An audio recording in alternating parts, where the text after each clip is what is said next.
Hey, I'm Jamie from Stonemaier Games, the publisher of the upcoming game Wyrmspan. I have spent a couple years working on Wyrmspan with designer Connie Vogelmann and developer Elizabeth Hargrave and artist Clementine Campardou. And today, what I'm going to do is I'm going to look at some of the decisions we made during the design process, the development process, and importantly, the pre-production process of Wyrmspan, impacting components that ended up in the final game. Basically, I'm going to go through a drawer of components that we tested and looked at and decisions we made about those components. And then the pre-production copy and then the final production copy, I'll compare some of the things that changed over time. And then I'll probably end the video by looking through the final copy and seeing if there's anything else that sparks any stories from that time. So let's start out with this drawer of things that I have. In fact, let's start out with the eggs in particular. So we knew in Wyrmspan that dragons were going to be laying eggs. That's a key part of Wingspan, the game that inspired Wyrmspan. Eggs do things differently. You use them for different purposes in Wyrmspan. But, you know, they're dragons. They're laying eggs. We wanted them to feel like dragon eggs. So we contemplated a few different things. We contemplated making them bigger.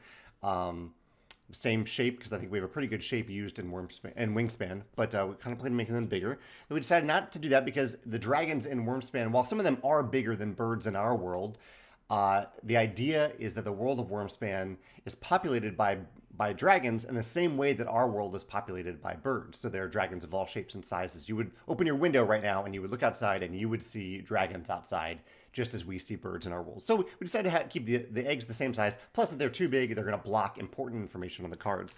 So the big choice was, how do we make them feel like dragon eggs? And we did that by testing a lot of different combinations of colors, because we thought, let's make them all speckled. Speckled eggs are something that we make for Wingspan, but they're a separate add-on. They're a deluxe component for Wingspan. And we thought, why not put them in the game? Why not, out of the box, give you speckled eggs in combinations that don't make sense for birds, but might make sense for dragons? So we have, I asked Panda, our manufacturer, I mentioned Panda a few times in this video. I asked Panda for a bunch of different color combinations to test. I actually didn't go with this one because it looked like they're splattered with blood, and I didn't want to convey that in the game. So we have all these different combinations that we tested to see what fit right for the game. And so I think there were in total maybe, I don't know, 15 or so, a dozen to 15 different egg color combinations that we tested before finally ending up with the 7 that we chose. So Connie and I and some members of our team, we kind of just looked at the colors and found 7 that were different, were unique. And I'll show you the final bag right here. These are speckled wooden eggs, and the speckling, these are all kind of like hand painted. They are hand painted. They're splattered with paint, and so no 2 eggs are exactly the same, making them feel really unique. I mean, every egg feels unique, even though there are 7 distinct color combinations. So the eggs in Wyrmspan, here they are. I have them in the little tray right here. I'll talk about in fact, I can talk about these trays right after this. So here are the final 7 color combinations of eggs in Wyrmspan, with my favorite being the Yoshi themed egg, the white and green egg inspired by Yoshi from the Super Mario Brothers world, in particular Mario Kart. Let's talk about these trays real quick, because originally Wyrmspan, in fact, even coming down to the pre-production process, originally I was going to include the more eco-friendly sugarcane pulp trays that we have in Wingspan now. I don't think I have them in the pre-production copy over here, but they're these little trays that they're not containers, they're just trays. They're 2 compartment containers to hold components. And what's really important in Wingspan and Wyrmspan, both games, is that you have some place to contain the eggs. It isn't a huge deal to contain the resources in the game, because the resources are just cardboard tokens. You could just put these on the table, but the eggs are going to roll everywhere. We needed some sort of a container, and this is an ecological decision, right? An eco-friendly decision. Do you go with a more eco-friendly tray, the sugarcane pulp tray, which is more eco-friendly? But if you go with that, you still need a way to store the eggs because they don't have lids. And so you still need to include a plastic bag. Or do you include plastic containers, which are probably going to last longer, but they're made from plastic, which also one of the downsides of plastic is that it does last longer. It's a tough decision. There's give and take here. Do you use this thing, plastic that's made from an unsustainable resource, or something like sugarcane pulp or wood or cardboard that is used from a renewable resource like trees? Always a tough decision, but given that we needed to include plastic in some way anyway to contain the eggs in the box, you can't just throw the eggs into the box, we decided to go with trays, specifically 2 trays, one for eggs and then one for all the resources in the other tray. Other than a few plastic bags that are included in the game for cards, it's the only plastic in the game.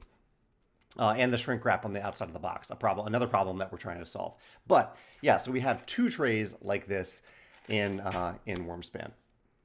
Let's go back through this container over here. I have some deluxe components I'm going to talk about. In fact, I can probably go ahead and jump to those deluxe components. So in the box of Wyrmspan, in fact, this is a production decision that we made. I wanted the coins. The coins are essentially the same as, or very similar to, not exactly the same, but similar to the action tokens in Wyrmspan, or in Wingspan, I'm sorry. Similar names, that's our own fault, but so in Wingspan, we have action tokens. The coins, you can see the scaled coin right here. In Wyrmspan, we wanted them to feel special. And so we went with foil, kind of like in the game Coup. So these tokens are double-sided. You can see them here. Hopefully you can see a little bit. Yeah, you can see the foil there. There you go. These are foil tokens, but these are cardboard tokens. These are what come with the game, but they do feel a little special because they have the foil on them. At the same time, we figured, let's make metal versions of these coins as well. And the first version of these coins, so these are just tokens. These are not currency. You're not spending these coins. They don't have numbers on them. The first version of the coins look like this. I'm glad I still have these. I don't have a lot of the prototype components from Wyrmspan, but they look like this. I don't know if you can tell, but they are a little bit different than the final versions of the coins, which look like this. They have these big rims on them around the edges here. I'll hold them up side by side so you can see the differences here. And what I found is that these just didn't stack well. Without this outer border to kind of create a plane where the coins were at some point on the coin, or an even point on the coin, were the same height, they did not stack well. And stacking the coins, you never really need to stack the coins in the game, but it is a little helpful to take coins from a stack that you're keeping by your side, a stack of action tokens essentially, then having them, every coin just scattered on the table. So that was, I think, a positive improvement for the quality of the coins. The other deluxe resource in the game, or not in the game, this is an add-on, I should clarify this. The metal coins and the wooden resources come in a single upgrade pack that is an add-on that you can add to your copy of Wyrmspan when you order from us. We'll also make that available for retailers. The final version of the wooden tokens look like this. So I was saving this. Here's the other container. You can see what they look like here. So there are purple crystals. They're all wooden tokens. Golden nuggets. There's milk. Connie, the designer of Wyrmspan, has a wonderful explanation of why we included milk in the game instead of another resource. There is a reason for it. We did think about it. And meat. And look at the meat tokens in particular, and then compare them to the original version of the milk tokens. And maybe you can see why we changed the colors, why we switched the colors on these. It's because from the wrong angle, these tokens, these meat tokens, look like the milk tokens, and we didn't want them to be confused. So we also did, just to make sure it was clear what the meat tokens were, they are the only tokens that we silkscreen printed to make that very clear. Silkscreen printed on both sides. So this is the old meat token because they looked from the edge too similar to milk. These are the final deluxe wooden versions of the meat tokens. So that was a production decision that we made, and I think that's everything that I had. Actually, no, there is one other thing. Yeah, definitely one other thing. The Neoprene playmat. So here's the final version of the Neoprene playmat. I say Neoprene. This is a rubber playmat, a natural rubber playmat. This is, again, is a deluxe add-on that you can add on, and you can add them on one at a time. So if you typically play Wyrmspan with, or you think you'll play with only 2 players most of the time, you can add 2 of these. Here's what it looks like. Here's the natural rubber playmat. Again, not neoprene. For this playmat, you'll notice a few things. One, crucially, and I'm sure some of you will watch this and say, I'm not going to get it for this reason. And that's okay. That's okay. But we stand by this decision. We didn't double stitch the edges. And we actually We don't double stitch. We double stitch edges for playmats when you have a big playmat on the table. But these smaller playmats, the double stitching takes up so much space. And you can see this in an earlier version of it. This is an earlier version of the playmat. You can see the double stitch edges. They take up a good, I think it's almost 6 millimeters, maybe 7 millimeters. It takes up so much space that it actually makes the playmat too big to without covering up important material on the mat, to fit in the box. So we would have had to make the box bigger to actually fit the neoprene playmat in the box. And so we don't do double stitching.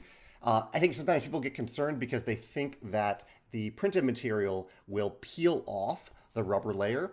And we really have seen very, very few instances of that happen. And we've been selling the Wyrmspan playmat for quite some time. That one's double-sided. So yeah, so that it's not double stitch, but we will continue to double stitch our big playmats in other games like Tapestry. We have a big playmat. Expeditions, we have one. Scythe, we have one. We'll continue to do that. The one other thing here about the playmat that I want to mention is that typically in the past we've been selling playmats in cardboard tubes, but we've moved away from that because it's extra material. You don't really need that cardboard tube for anything. Especially if it's a single playmat that you are going to fold up, fold in half, and probably put on the top of your box, or roll up and put it in your game box. You don't need the tube. And it also provides a constraint for shipping. And so we've realized that we can just flat pack these neoprene playmats, but they still need to have a label on them somehow. And so we tested a bunch of different labels. Here's what the label ended up looking. It's kind of like a rice paper type material. We tested different labels and stickiness levels. This is going to be put on the back of the mat, so it doesn't even impact the front of the mat, but different stickiness levels so it wouldn't leave any sticky residue. And even as I'm feeling this old version that we tested before, I can feel the sticky residue because it was too sticky. So we had to go through these different degrees of stickiness to ensure that the final version wouldn't have any sticky residue, even though it's on the back of the mat. We don't want it on the mat at all from this little sticker that we can use to, again, save cardboard. We don't need to pack these in cardboard because we're going to include them probably in your shipment, which will have a cardboard box around it anyway. So those are all the components that I have in the Wyrmspan drawer. Let me look over at the pre-production copy to see if I can remember anything that we changed along the way. So we had a pre-production play test. Basically, when you make a board game, you send the final files to the printer. They do a digital proof review of those files, and then they make a version of the game. They laser, at least at Panda they do. They laser print a version of the game that looks real. Like this looks like a real copy of Wyrmspan, right? But it uses the real materials for the game, but it's laser printed. It's not actually mass produced at that time, which uses a different type of printing and packing process. But we get this copy and we get it to the table. We play it. We go through it very closely. We look at all the components. We make sure they're the most recent versions of the components that we send our printer. And we also play the game to see if there's anything that we missed that we wouldn't have been able to see in any version of the prototype that wasn't exactly representative of the final version of the game. So we did play test it. And actually, there are a few little things. I have my notes here. So one thing that we caught is that, and sometimes you catch things that aren't clear. So when we sent Panda the files for Wyrmspan, we sent them 2 different reference cards because there are two different reference cards. I don't know if I have them handy here. I'll see if I can find them while I'm talking. But there's a player aid card, kind of a quick start card. Well, there's a player aid card and a quick start card. The player aid helps guide players through the first few turns of the game. And the player aid has like an overview of what the different actions look like. Looks like I don't. Here we go. I do have them handy. So here's what they look like right here. So here's a how to play card. On the back it says how to win. And then we have the quick start card. So some quick start suggestions for your first turn of the game, and then some future turn suggestions after you're feeling a little bit more comfortable with the game. So this is a way to help teach players Wyrmspan. But anyway, going back to this, we sent, because there are only 2 different cards here, so we sent Panda a file containing 2 different cards. And somewhere along the way, there was a little miscommunication that that they needed to print two of these cards per player, not just 2 total for the game. We needed 10 total cards, right? 2 per player. And so we discovered that in the pre-production copy, where there are only 2 of these cards. And so that was one thing we caught. That's why we have the pre-production copy. We catch things like that. One other key thing we caught is that things like the goal mat, here's the goal mat here, I don't know if you can catch the difference here. Let's see. I don't know if I have the other one handy here. I have the Dragon Guild handy, so I'll hold that up instead. But there is a key difference between these 2. Can you see it? It's very slight. What it is that we wanted rounded corners. We want rounded corners on cardboard, not sharp corners. Not that it's really that sharp, but it's just a little bit more refined to have a rounded corner. And the pre-production copy had sharp corners. So we asked Panda to make sure to round the corners in the final version. That's the type of thing that you can still change when you're looking at the pre-production copy. So we look for rounded corners. And also the player mat. Yeah, here's the one other thing that we adjusted. So here's a player mat. This is the pre-production copy that I'm showing you here. The pre-production copy of the player mat had the player information on the outside. And this was by design at the time. This was what I asked Panda to do because I thought it would sit better on the table like this. However, it just felt weird to open it up and have the outside be on the inside. In Wyrmspan, you've probably seen this is the material that's on the outside. And so we switched it around. So you look at this is the pre-production copy, folds like this. We decided to flip it around. Oh, now I got to pull it out. And here is the final version. Here's the final version right here. This is the outside. Again, rounded edges right here. This is the outside, and you open it, and this is the inside. One small bonus of this too, other than feeling more right, some of these are gut decisions, right? Part of it is also that it protects the inside a little bit from getting scratched by other components. If you have metal coins in the box, maybe they could scratch it a little bit. It's pretty durable. It shouldn't scratch, but at least now it's protected. It's on the inside. We also found 2 other things while we were playtesting the pre-production copy. One was a little thing, which was, and you can see the choice here. So in Wyrmspan, you have these 2 little reminders here. One, at any time, you can convert any 2 resources to 1 resource token. And this is at any time, unlike Wyrmspan, where you can only do it when you play bird. And also, you can store 2 eggs right here. They're 2 little nests for eggs. So right from the first turn of the game, you can lay eggs even if you don't have any dragons on your board because you have a place to store them. In fact, every round you get an egg in Wyrmspan. At the beginning of the first round and then at the beginning of rounds 2, 3, and 4, you get an egg. However, Susanna, my coworker, noticed that having this area that holds eggs, especially since you start out with an egg there at the beginning of the game, so close to the edge of the board meant that sometimes you were a little bit more likely to knock the egg over because it's right there on the edge and it might be right near the edge of the table. And so we switched those 2 elements. We switched it here. Store 2 eggs here. We move the conversion down here. However, there's one thing I want to point out in full transparency. You can see it's correct on here. When you make a change like that fairly late in production, at least that's the case with a pre-production copy, it means that there's a lot of things that you have to change. It's not just changing the mat. You're also changing the back of the box if you feel that you need to. You're also potentially changing the rule book. You might be changing the appendix if there is one. There isn't one in this particular game. You're changing a lot of different things. And we missed one. Unfortunately, this is a small change. This is a very small change. It does not impact gameplay. I actually have not found that I'm knocking eggs over. It's just, a very small quality of life change. I'm glad Susanna identified it. I'm glad we made the change. But the change did not make it all the way to the rubber playmats. So you can see the rubber playmats have these 2 printed in the opposite order.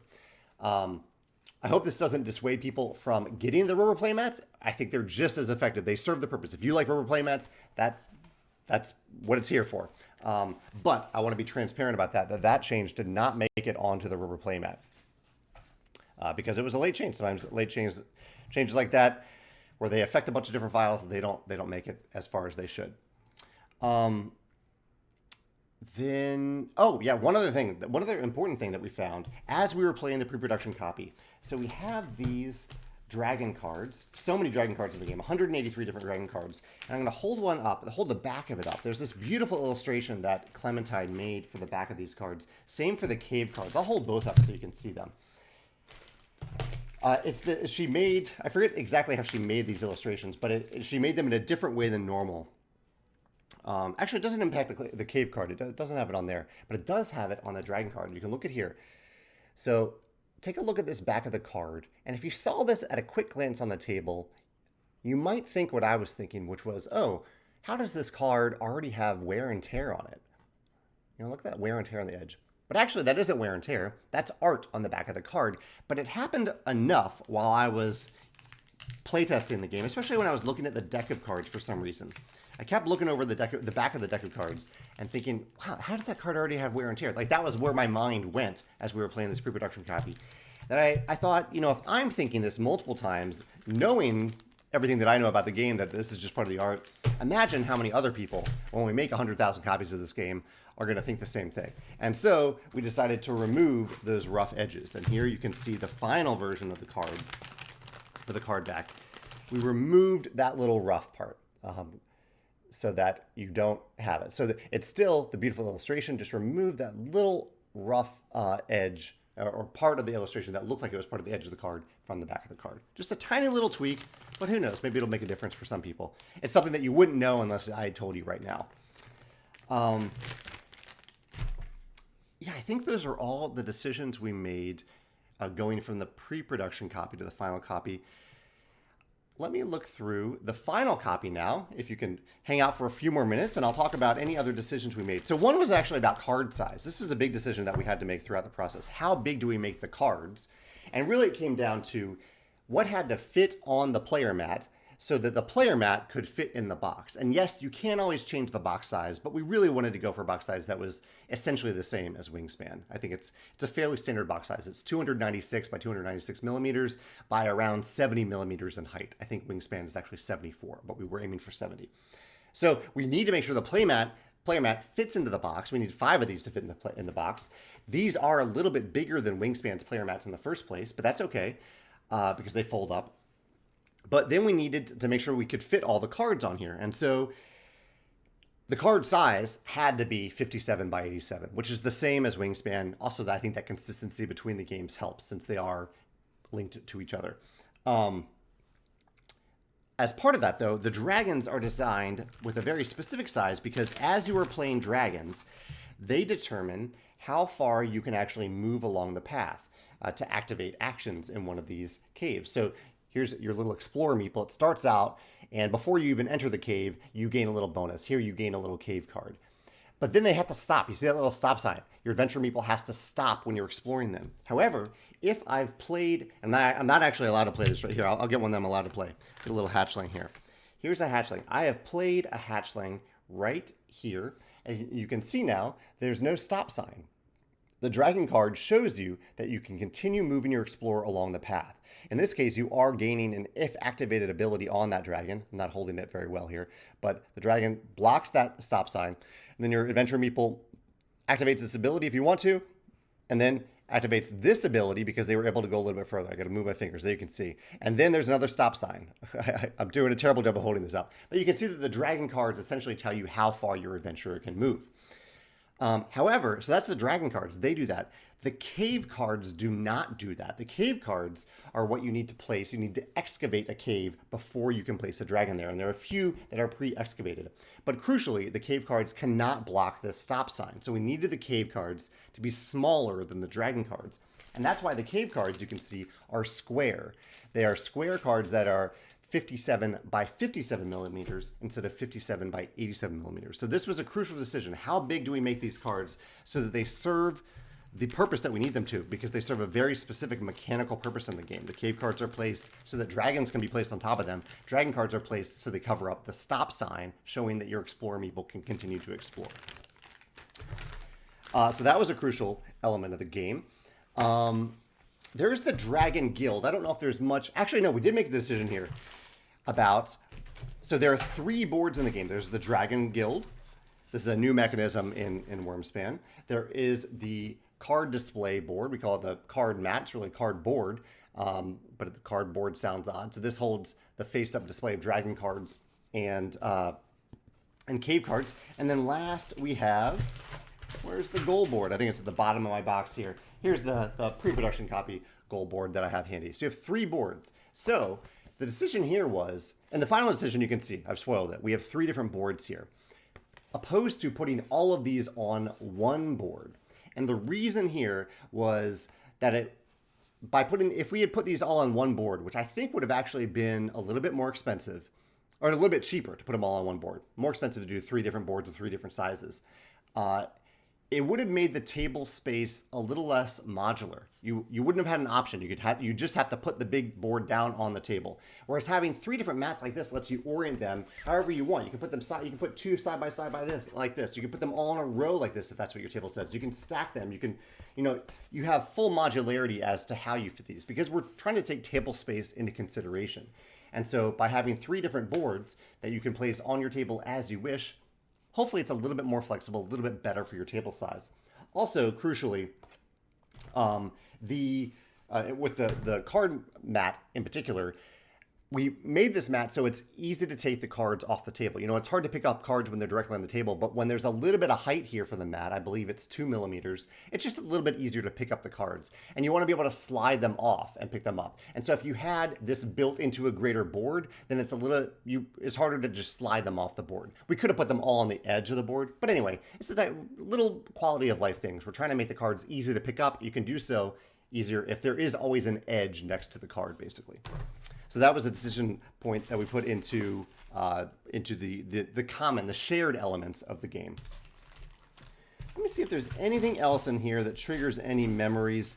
We have the score pad. As usual, we try to do score pads that are printed on both sides to double the amount of plays that you can get out of the game. And if you're playing a lower player count, then you have even more plays. Game plays up to 5. So if you're always playing with 2 players, then you have double the number. You have 200 games in here instead of 100 games. The colors, we typically try to pick colorblind friendly colors in our games for any tokens that share a space. There's really only one area of the game where space is shared by tokens, and that's on the Dragon Guild. I'll specifically show you what these Dragon Guild tiles look like. So here's a Dragon Guild tile. You can see these are limited spaces for where cubes go when you claim this powerful benefit. And for the most part, even though you're sharing an area here with cubes from other players, even then it doesn't really matter because these are one-time abilities. It doesn't matter if someone else has a cube there. The only time it matters is for end of game. You can see end of game. Those are when you need to be able to see your color. And so that's why we try to make the colors colorblind friendly, so that when you are looking at them at the end of the game in that shared space, that you can tell the differences between those colors.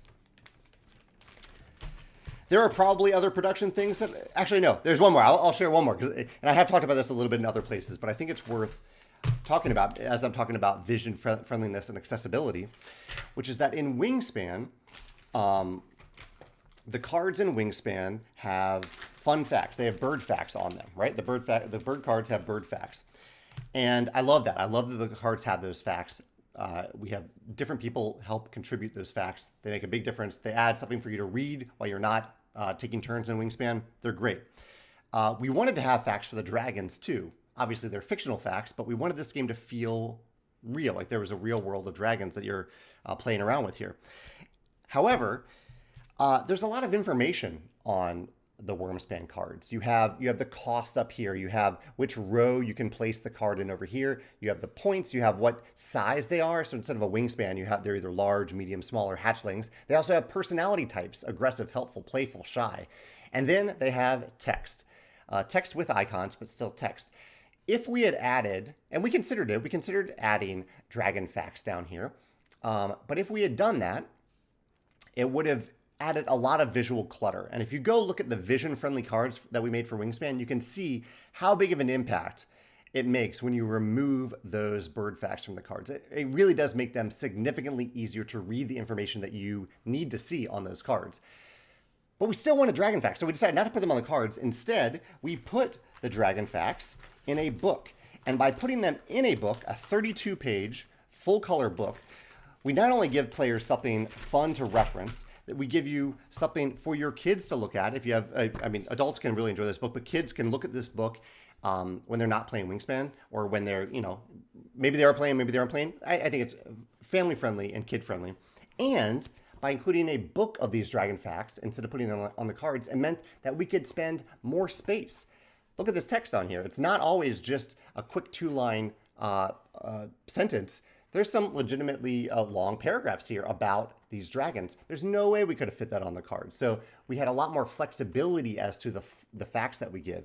We actually got this idea from the game Meadow, which has a lot of facts in the game, but they're in a separate book that comes with the game. This comes with the game. This isn't separate from the game, but separate from the cards rather than being on the cards to make those cards more visual friendly, but still have the same immersion of having all these facts from dragons in the world. I love this book. I love how this turned out. I think Christine did a wonderful job laying it out. She used illustrations from Clementine to make it feel like someone's sketchbook, kind of like from How to Train Your Dragon. I think the character has a little book like this. Same impact here. Oh, here's my goal board. Hand it off to the side. There's the rounded edges goal board. I think those are all the main production decisions that went into the game. As you can tell, a lot of care and love and time and thought went into the game. You might not agree with all the decisions we made in the game, and that's okay. But I do want you to know that we do care, that we're thinking of how we serve you, the customer, the person who's going to get Wyrmspan to the table many, many times over the next few years, hopefully. Every little decision we made in this game and in the deluxe add-ons went into trying to serve you and your experience of Wyrmspan at your table. So I hope we accomplished those goals. I look forward to hearing your thoughts when you actually get to play the game too in the very near future. If you're watching this right now or in the past, Wyrmspan will launch on our web store on January 31st, and then it will be available in English from retailers worldwide in late March. The shipping for the orders directly from us will happen throughout February. It might bleed over into March a little bit. You might be watching this in the future, and none of that is relevant to you. Hopefully you can go down to your local store and get a copy or get it from our website, because we'll continue to make Wyrmspan as long as people want us to. I'd love to hear your questions in the comments. Let me know. Ask me anything. I'm happy to answer anything that you have, any questions that you have about the production decisions that we put into Wyrmspan. Thanks.